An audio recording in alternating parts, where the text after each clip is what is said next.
네, 윤석열 대통령의 구속 전 피의자 신문 결과는 이르면 오늘 밤 혹은 내일 새벽에 나올 것으로 보입니다. 네, 저희 YTN 사회부 법조팀 김다현 기자와 함께 자세한 내용 알아보도록 하겠습니다. 안녕하세요. 어서 오십시오. 네, 안녕하세요. 예, 자 지금 서울 서부지방법원 윤석열 대통령 신문을 마치고 기록을 검토하고 있는 거죠? 네, 그렇습니다. 서울 서부지방법원은 오늘 저녁 6시 50분 윤석열 대통령에 대한 신문을 마치고 지금 4시간 넘게 기록을 검토하고 있습니다. 법원은 공수처가 제출한 수사 기록과 검사의 주장, 또 윤 대통령 측의 항변을 근거로 해서 범죄 혐의가 소명됐는지, 증거인멸 우려는 없는지 등을 종합적으로 판단해 영장 발부 여부를 판단합니다. 출석 요구 불응 등으로 발부되는 체포영장과 다르게 구속영장은 범죄 혐의가 어느 정도 소명돼야 발부되는데요. 법조계에서는 법원이 현직 대통령이라는 이 점을 고려해서 도주 우려보다는 혐의 소명 여부를 중점적으로 따져볼 거란 전망도 나오고 있습니다. 네, 오늘 신문 아까 2시부터 시작이 됐었는데 어떤 식으로 진행됐습니까? 네, 신문은 오늘 오후 2시부터 5시 20분까지 진행이 됐고요. 20분 동안 휴정을 했다가 5시 40분에 재개가 됐습니다.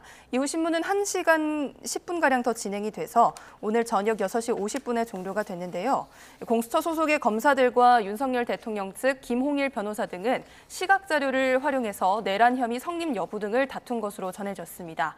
윤석열 대통령은 정장 차림으로 법정 중앙에 착석을 해서 양측의 발표를 들은 뒤에 오후 4시 35분부터 약 40분 동안 직접 발언에 나서기도 했고요. 또 신문이 끝나기 전 5분 동안에는 최종 발언도 했습니다. 예, 오늘 구속 전 피의자 신문에서 공수처와 윤 대통령 측이 치열한 공방을 벌였을 것 같은데 일단 공수처는 어떤 부분을 주장했습니까?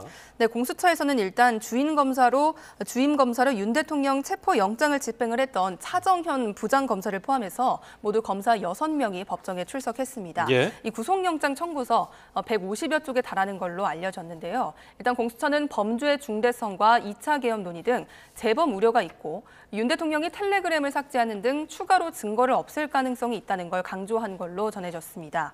공수처는 윤석열 대통령을 전형적인 확신범으로 지칭하면서 계엄 사태를 전혀 뉘우치지 않고 있다는 점도 기재했는데요. 확신범이란 자신의 행동이 정의롭다고 믿고 죄를 저지르는 사람을 뜻합니다. 네, 그러니까 반대로 윤 대통령 측은 그래서 죄가 없다 이런 이야기를 했었는데요. 이외에도 어떤 부분들 소명했을까요? 네, 일단 윤석열 대통령 측은 말씀하셨던 것처럼 이 확신범이라는 건 반대로 말하면 죄가 없다 이런 이야기라면서요. 국가 위기 상황으로 판단을 해서 헌법상의 권한을 행사한 거라는 입장을 굽히지 않고 있습니다. 법정에 직접 출석한 윤석열 대통령도 내란 혐의 자체가 그래서 성립할 수 없다는 점을 강조했을 것으로 보이는데요. 또 혐의와는 별개로 공수처에는 내란 혐의 수사권이 없기 때문에 수사 자체가 불법이다 이런 주장도 했을 것으로 보입니다. 예.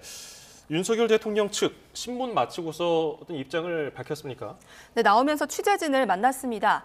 윤석열 대통령 측 윤갑근 변호사는 심사 이후에 취재진을 만나서 윤 대통령이 사실관계나 증거관계, 또 법리 문제에 대해서 성실하게 설명하고 답변했다고 밝혔습니다. 또 그 이상은 사실 말씀드릴 게 없다면서 재판부 결정이 나올 때까지 조용하게 기다리겠다고 했는데요. 이 이야기는 직접 들어보겠습니다.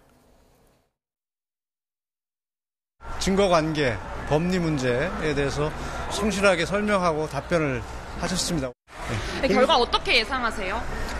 당연히 우리 입장에서는 좋은 결과를 기대하고 있습니다. 네, 여기서 말하는 좋은 결과, 그러니까 구속영장이 기각되기를 기대하고 있다는 뜻으로 보이는데요. 예. 공수처가 주장하는 재범 위험성에 대해서는 국회 계엄 해제 요구 의결이 있자마자 바로 군을 철수시켰다면서 2차, 3차 계엄은 말이 안 되는 주장이라고도 했습니다. 석동현 변호사는 조금 전에 입장문을 통해서 대통령만이 알고 말할 수 있는 국가 비상 상황과 고뇌, 또 소수 병력과 경찰력으로 짧은 시간 진행한 비상계엄이 내란죄가 될 수 없다는 걸 설명한 게 참 잘된 결정이라는 느낌을 받았다고 이렇게 밝히기도 했습니다. 네, 이렇게 변호인 입장 들어봤습니다. 윤 대통령은 이제 구치소로 다시 돌아가서 결과를 기다리고 있는 거죠? 네, 맞습니다. 윤석열 대통령은 오늘 신문을 마치고요. 저녁 7시 반쯤에 호송차를 타고 서울구치소로 이동했습니다. 호송차 주변으로 경호차가 호위하는 모습도 카메라에 담겼는데요. 윤 대통령은 구치소에서 이르면 오늘 밤 나오게 될 심사 결과를 기다리게 됩니다. 앞서 윤 대통령은 오늘 심사를 위해 법원에 출석할 때도 경호 차량 호위를 받으며 호송차를 타고 이동했는데요. 오늘 윤 대통령이 포토라인의 설치도 관심이었는데 지하 주차장으로 바로 들어가서 취재진 앞에 모습을 드러내지는 않았습니다. 예. 그런데 어제까지만 하더라도 윤 대통령이 직접 신문에는 안 나올 거라는 예측이 많았는데 오늘 예상을 깨고 나왔어요. 네, 그렇습니다. 오늘 그 서부지법 영장 청구의 부당성을 강조해 왔었잖아요. 예. 그래서 윤 대통령이 구속 전 피의자 신문에 불참할 거란 관측이 많았고요. 또 실제로 말씀하셨던 것처럼 어제 기자들에게 대통령이 불출석할 거다 이렇게 밝히기도 했습니다. 그런데 오늘 아침쯤에 갑자기 입장을 바꾼 건데요. 법정에 직접 출석해서 당당하게 대응하는 게 좋다는 변호인들의 건의를 대통령이 받아들였다는 겁니다. 예. 비상계엄의 정당성과 내란죄가 성립하지 않는다는 점을 직접 설명해서 명예를 회복하겠다 이런 입장도 강조했고요. 또 윤 대통령이 대통령의 명을 따랐을 뿐인 장성들, 경찰청장 등이 구속된 사실을 안타까워한다며 이 부분이 잘못됐다는 걸 밝히기 위해 출석을 결심했다고도 했습니다. 네, 윤 대통령의 구속 심사를 하고 있는 이 법원은 어떤 부분을 쟁점으로 보고 있을까요? 네, 영장심사에서는 국회 봉쇄와 계엄 해제 의결 방해, 또 주요 인사 체포조, 이른바 체포조 운영, 중앙선관위 점거 등 조치가 바로 이 윤석열 대통령의 지시에 따른 것인지 이 부분이 핵심 쟁점이 될 전망입니다. 윤 대통령은 조지호 경찰청장에게 국회 들어가려는 의원들을 다 체포하라, 잡아들여라 이렇게 직접 지시한 것으로 조사가 됐는데요.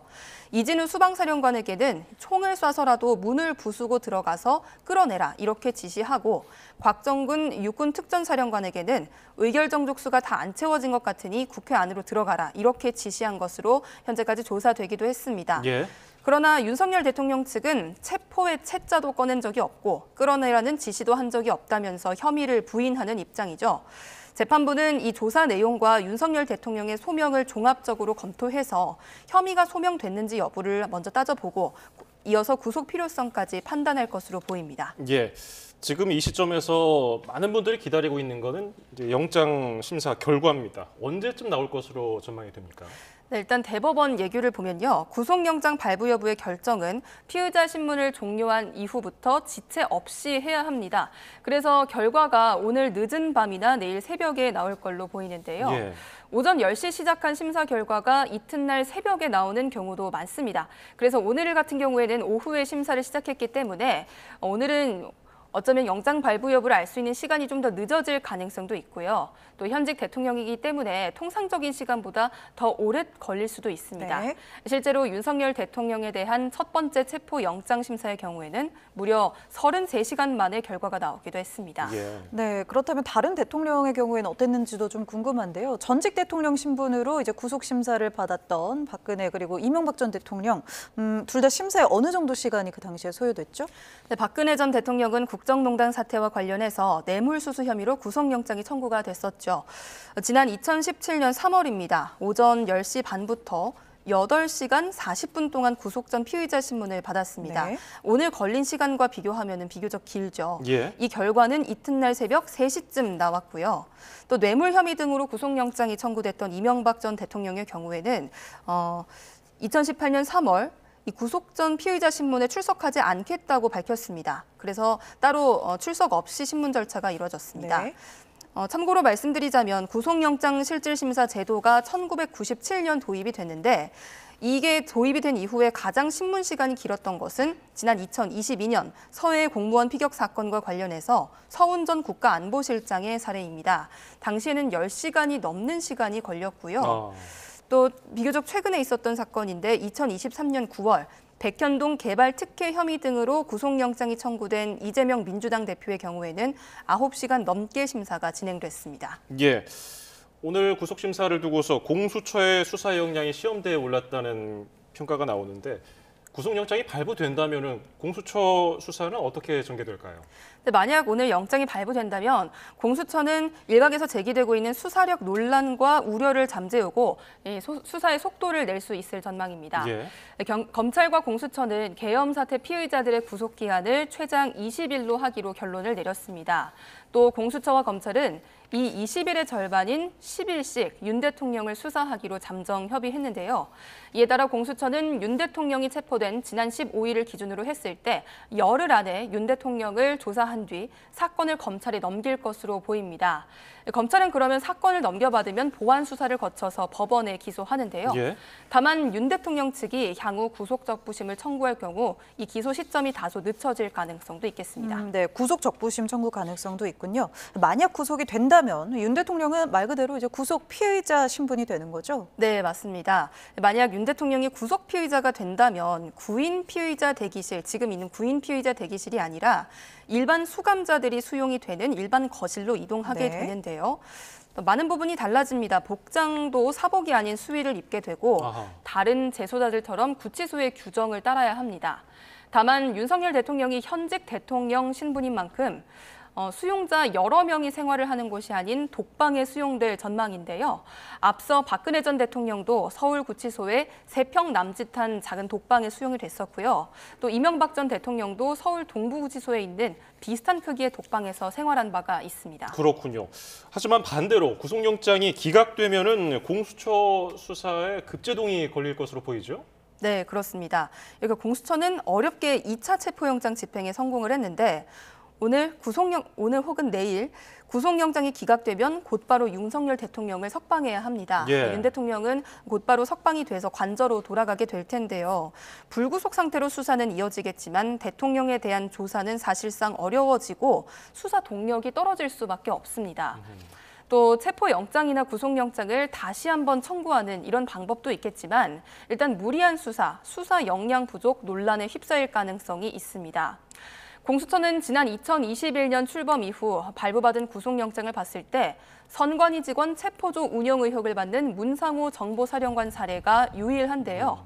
또 지금까지 유죄 판결을 받아낸 것은 고발사주 의혹을 받는 손준성 검사의 1심이 유일한데 이마저도 2심에서 무죄로 뒤집혔습니다.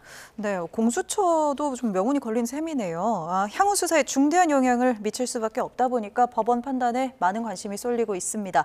오늘 영장 심사를 맡은 걸로 알려진 차은경 부장판사, 어떤 인물인지도 많이 궁금합니다. 네, 차은경 부장판사는 지난 2001년 사법연수원을 30기로 수료한 중견 판사입니다. 영장 전담법관은 아니고요. 오늘 윤석열 대통령의 구속 전 피의자 신문이 주말에 열렸잖아요. 예. 그래서 당직 판사로서 이번 사건을 맡게 됐습니다. 차 판사는 지난 2020년 서울중앙지방법원으로 발령이 됐는데요. 이후 2022년 11월 형사항소부에 재직을 했습니다.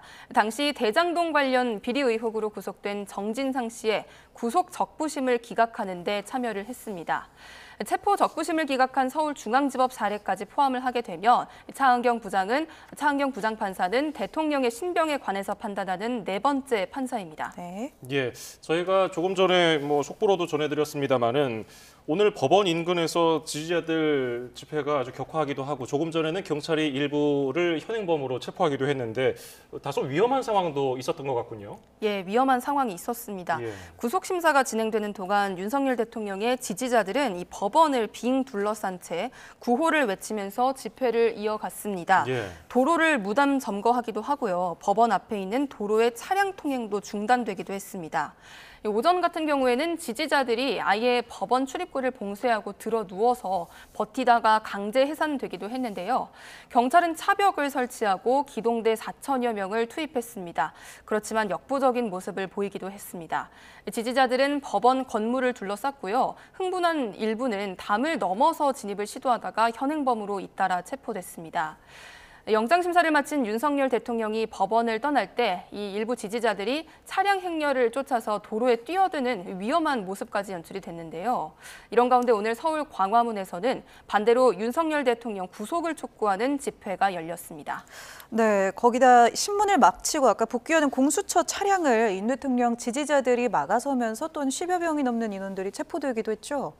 네, 그렇습니다. 윤석열 대통령의 구속 전 피의자 신문이 끝난 직후 공수처가 다시 공수처 차량들이 공수처로 복귀를 해야 하잖아요. 예. 그런데 이제 공덕동 쪽에서 지지자들이 공수처 차량을 막아서는 그런 일이 있었습니다. 지금 그림 자료가 나가고 있네요. 시위대가 차량을 흔들고 차량 유리에 전단을 앞에 덕지덕지 붙여서 나아가기가 힘든 상황이었고요. 아하. 또 이 공격을 받아서 타이어에 바람이 빠졌습니다. 움직이기가 어려운 상황이었고 또 이런 상황에서 수사관 한 명이 다치기도 했습니다. 네. 경찰이 뒤늦게 제지에 나섰는데 이 시위대는 이 출동한 경찰까지 밀고 위협을 했고요. 그래서 공수처가 경찰에 강력 처벌을 요청할 방침이다 이런 공지를 내렸는데 조금 전에 속보가 나왔던 것처럼 이 차량을 막았던 10여 명이 체포가 되기도 했습니다. 예. 네. 자, 그러면 이쯤에서 윤석열 대통령이 받고 있는 혐의 무엇인지 다시 한번 좀 짚어볼까요? 네, 다시 한번 정리를 해보면 윤석열 대통령은 직권 남용과 내란 수괴, 내란 우두머리 혐의를 받고 있습니다. 비상계엄이 선포됐던 지난해 12월 3일 국회와 선관위에 계엄군과 경찰을 보내는 등 독립된 헌법기관의 기능을 마비시키기 위해 폭동을 일으켰다는 혐의를 받고 있습니다. 이미 내란 중요 임무 종사 혐의로 구속된 김용현 전 국방부 장관의 공소장에는 윤석열 대통령이 141차례나 언급이 되는데요. 그만큼 이 내란 혐의의 우두머리이자 핵심 피의자로 지목되는 상황입니다. 김 전 장관의 공소장에는 윤 대통령이 국회와 중앙선관위를 봉쇄하고 우원식 국회의장과 이재명 더불어민주당 대표, 한동훈 당시 국민의힘 대표 등 주요 정치인들을 체포하도록 지시한 정황이 드러나기도 했습니다.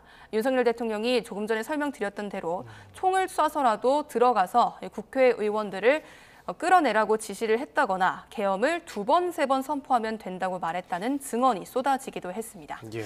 네, 윤 대통령의 혐의 사실까지 잘 설명해 주셨습니다. 잘 들었습니다. 김다영 기자, 여기까지 듣겠습니다. 고맙습니다.